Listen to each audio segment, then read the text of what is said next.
अहम एकं सुभाषितं वदामि सर्वे श्रुत्वा वदन्तु। আমি একটি সুভাষিতম বলছি, সবাই শুনে বলবেন।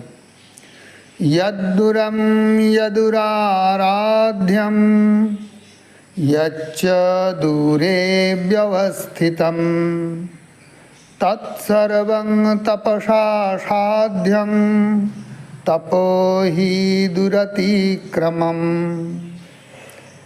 কোনো বস্তু যত দূরেই থাকুক না কেন বা তা সে যতই দুর্লভ হোক না কেন, তা আমাদের আয়ত্তের বাইরেই হোক না কেন, কঠিন তপস্যা অর্থাৎ পরিশ্রমের ফলে তাকেও লাভ করা যায়। यद्दूरं यदुराराध्यं यच्च दूरे व्यवस्थितं तत्सर्वं तपसा साध्यं तपो हि दुरतिक्रमम्।